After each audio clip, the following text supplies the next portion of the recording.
Hi, I'm Marisa and I work for NABS, the support organisation for those working in advertising and media. This video will explain what you can expect if you call the NABS advice line. We do really acknowledge that it can take courage to call us, but we hope that we make any discomforts quickly disappear, as we'll always provide a non-judgmental listening ear and heartfelt support. We offer a very person-centred focus of support to our callers. So our advisors will always focus on what you, as the caller, would like to talk to us about. From the outset, we'll reassure you that everything that you tell us is confidential and that it won't get back to your employer. We'll also reassure you that we are impartial and that we're also non-directive. This means that we won't tell you what to do or comment on how you've been treated. Instead, we'll use some coaching style open questions such as, what do you need most right now? So whatever the subject we're talking with you about, we'll review options together and we'll help you to work out what you most need and what your next steps are. For some people, the one phone call is all they need. For others, it may be that a few phone calls are needed in order to help them work through their situation and options. We tend to leave that decision to the caller if they'd like to get in touch with us again. On the rarer occasion, we might arrange a follow-up with somebody who might be in some distress, just to check in on how they are doing. Quite often, our callers will get back in touch with us again in the future if they need our support on a different matter. Fundamentally, we aim to make a difference to all our callers. We champion the well-being of everybody in the advertising and media industry, and we want to help them thrive, both in their careers and in their personal lives. So why might you call the NABS advice line? It might be that something's going on for you right now, or it might be that you're aware of something going on for someone you work with. We like to think we can help with any situation.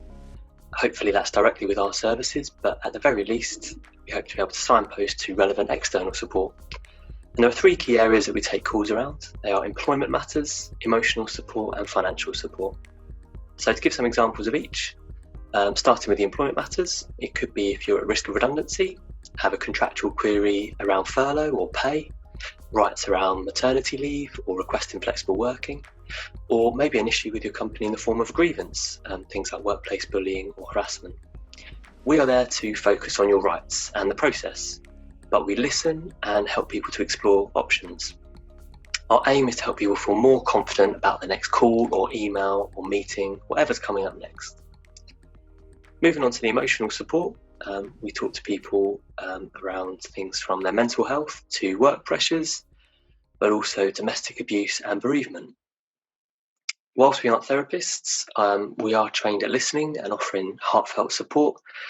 And by asking open style questions, we hope that we can help people review their options and explore practical next steps. And finally, onto the financial support we offer. There are two types of grants. The first are upskilling, and eligibility for these is if you are out of work and finding that you have a skills gap preventing you from getting back into work.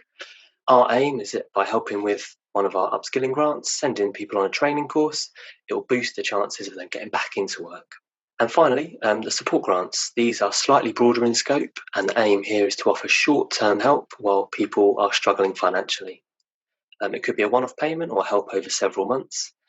And what we've seen in the last 6 to 12 months is people applying who are perhaps self-employed and found that they have fallen through the gaps of the government support schemes, but also those who are eligible for state benefits still struggling to meet their regular living costs while on a low income. So we've been able to help for a few months there as well.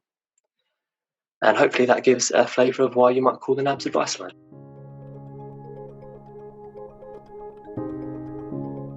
So how you can contact us.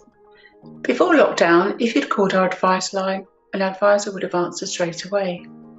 Now that we're all working remotely, your call will go through to our switchboard, where our receptionist or office manager will answer your call. They'll take your name and number for one of our advisors to call you back. You can find our advice line number very easily on our NABS homepage, or you can email us and we'll get back to you. Our standard response time is within 48 hours. At times during the pandemic, as you can imagine, this has been a little longer than we would have liked, but our aim is to get back to you as quickly as we can. Keep us in mind if you ever feel that you need some support.